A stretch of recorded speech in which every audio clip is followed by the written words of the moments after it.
Bom dia, queridos irmãos. Estamos iniciando mais uma escola bíblica virtual. Estamos estudando a vida cristã na prática. Hoje nós vamos ver o que é temor. Ontem nós fizemos a introdução desta lição e vimos um pouquinho do que nós vamos estudar durante esses dias. Mas o que é temor? Ontem na introdução levantamos esta pergunta. Hoje vamos procurar responder e deixar claro o que é temor. De acordo com o dicionário, temor é zelo, reverência, respeito. E isso nós podemos ver na palavra do Senhor que aponta para isso, que o temor ele é zelo, é reverência e respeito. Em Eclesiastes capítulo 12, verso 13, que nós fizemos na introdução ontem, diz: de tudo que se tem ouvido, a suma é: teme a Deus e guarda os seus mandamentos, porque isto é o dever de todo homem. Então é o dever de todo homem ter zelo a Deus e aos seus mandamentos, reverência a Deus e seus mandamentos e respeito em relação a Deus e aos seus mandamentos. Então nós podemos concluir que o temor é justamente zelo pela santidade de Deus, reverência à presença de Deus e respeito com a palavra de Deus. Vivendo desta forma, nós vamos ter temor a Deus e a tudo que se envolve à divindade e aos seus mandamentos e princípios. Nós vamos ver que o temor, ela aponta para o cristão, aquele que crê em Cristo Jesus, três atitudes práticas para que ele possa colocar no dia a dia do seu viver. Baseado em Provérbios 2, 3 e 5, nós vamos ver que a partir do significado de temor, nós vamos ter três atitudes práticas na vida cristã, que são, em Provérbios 2, 3 e 5 diz: e se clamares por inteligência e por entendimento alçares a voz, se buscares a sabedoria como a prata e como tesouros escondidos a procurares, então entenderás o temor do Senhor e acharás o conhecimento de Deus. Então nós vemos aqui nesse texto que quando nós temos temor a Deus, nós buscamos por inteligência, por entendimento, para alcançar a sabedoria. E alcançando a sabedoria, nós vamos conseguir entender o que é viver no temor ao Senhor e achando conhecimento sobre Deus. E assim nós vamos aplicar três atitudes na nossa vida cristã. A primeira atitude é: o temor é deixar de fazer o que Deus não se agrada. Então, se nós buscamos a inteligência, o entendimento e alcançamos a sabedoria que vem de Deus, o temor vai nos levar a deixar de fazer tudo o que não agrada a Deus, o que entristece a Deus, o que entristece o Espírito Santo. E assim, nós vamos ver que o primeiro princípio do temor é afastar o homem de toda e qualquer aparência pecaminosa, ou seja, aquilo que não agrada a Deus. E o texto de Provérbios 1, verso 32 e verso 33, diz: os nécios são mortos por seu desvio, e aos loucos a sua impressão de bem-estar os leva à perdição. Mas o que me der ouvidos habitará seguro, tranquilo e sem temor do mal. Então o que o sábio está dizendo aqui? Que aqueles que não têm sabedoria, aqueles que vivem na loucura dos seus próprios pensamentos, escolhas erradas e desvios de conduta, a impressão de bem-estar os leva à perdição e aos desvios do caminho do Senhor. Mas aquele que dá ouvido ao Senhor e tem o temor do Senhor, a sua prática é de agradar a Deus. E agradando a Deus, ele vai habitar seguro, tranquilo e não vai ter vida para o mal, vida para o pecado.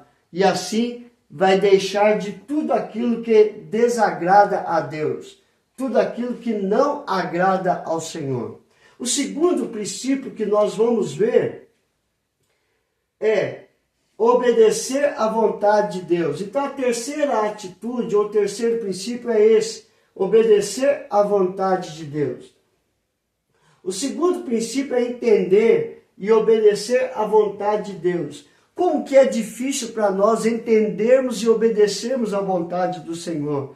Mas é o que Ele requer para a nossa vida. A partir do momento que nós entendemos que a vontade do Senhor ela é boa, é perfeita, é agradável, assim nós vamos colocar em prática através da obediência à vontade de Deus. Tudo que está na palavra do Senhor será colocado em prática. Por quê? Porque nós entendemos, obedecemos e assim vivemos em temor à palavra do Senhor, em temor à vontade de Deus. E isso fica claro em Provérbios 7, verso 1 a 3. Filho meu, guarda as minhas palavras e conserva dentro de ti os meus mandamentos. Guarda os meus mandamentos e vive. E a minha lei como a menina dos teus olhos. Ata-os aos dedos, escreve-os na tábua do teu coração. Olha como que é entender e obedecer à vontade de Deus. Ou seja, guardar as palavras, guardar os mandamentos, viver a lei do Senhor como a menina dos olhos, atando entre os dedos, escrevendo na tábua do coração. E assim, o desejo do nosso coração é agradar a Deus. E agradar a Deus é fugir de tudo aquilo que nos leva para o pecado. Então, a segunda atitude é obedecer à vontade de Deus. Mas não para por aí. Nós temos a terceira atitude. E a terceira atitude apresenta para nós, ou aponta para nós, que ele ensina a respeitar os princípios divinos. E o terceiro princípio é respeitar os princípios divinos, ou seja, Deus não negocia princípios. O que está na palavra do Senhor deve ser vivido, obedecido e cumprido em todos os momentos, para o nosso próprio bem. Então, Deus não negocia princípios. O que está no mandamento dele deve ser cumprido, deve ser vivido. E todos devem cumprir esses mandamentos e esses princípios. Em Provérbios 8,13 diz: o temor do Senhor consiste em aborrecer o mal, a soberba, a arrogância, o mau caminho e a boca perversa. Eu os aborreço. Meu é o conselho e a verdadeira sabedoria. Eu sou o entendimento, minha é a fortaleza. Você vê que os princípios divinos estão aqui. Consiste em aborrecer o mal, aborrecer a soberba, aborrecer a arrogância, aborrecer o mau caminho, aborrecer a boca perversa. O Senhor aborrece de tudo isso e quer que nós também venhamos a aborrecer tudo isso aí e viver o mandamento dele. Amar a ele e amar ao próximo como a nós mesmos.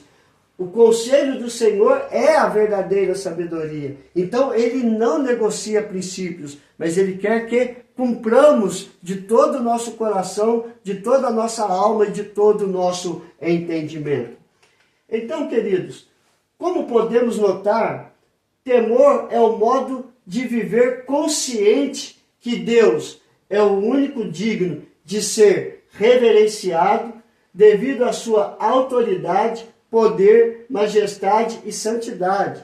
Deve ser também obedecido devido à sua autoridade, poder, majestade e santidade. Deve ser respeitado devido à sua autoridade, poder, majestade e santidade. Por quê? Porque ele é o único digno de receber toda a honra, toda a glória e todo o louvor. Desta forma, o Salmo 103, verso 1 e 4 diz: bendize, ó minha alma, ao Senhor, e tudo que há em mim, bendiga ao seu santo nome. Bendize, ó minha alma, ao Senhor, e não te esqueças de nenhum só de seus benefícios. Ele é quem perdoa todas as tuas iniquidades, quem sara todas as tuas enfermidades, quem da cova redime a vida e te coroa de graça e misericórdia. Só esse Deus deve ser reverenciado, respeitado, obedecido. Por isso que a nossa vida deve ser claramente um temor vivo diante do Senhor e diante de todos os que estão ao nosso redor, para que vejam que Cristo está em nós por meio do Espírito Santo de Deus. Vamos orar, queridos? Senhor, graças te damos, ó Pai, que possamos ter zelo, que possamos ter reverência, que possamos ter respeito à sua palavra, à sua santidade, ao teu nome. Fortalece, Senhor Deus, a nossa intimidade com o Senhor, para que possamos fugir de toda aparência do pecado e viver para a tua honra, para a tua glória e para o teu louvor. Coloque o temor em cada coração, ó Pai, para que possam viver de modo digno da tua palavra, da tua presença e da tua santidade, ó Pai. Afasta do nosso coração toda a ira, todo o ódio, todo o rancor. Que reine a paz, a alegria, a bondade, a fidelidade, a misericórdia, a empatia. Que teu Espírito Santo possa estar realmente em nossa vida. Abençoe cada ouvinte, a sua família, abençoe o trabalho dos teus servos. Aqueles que não têm o trabalho, abre uma porta de emprego. A todos os que estão enfermos, derrama o bálsamo de cura, de libertação e de restauração. A ti seja dado toda a honra, toda a glória e todo o louvor. Nós oramos e agradecemos, em nome do teu Filho amado Jesus, hoje e sempre, e para todos sempre. Amém e amém. Queridos, que Deus te abençoe hoje e sempre, e até amanhã, se Deus quiser.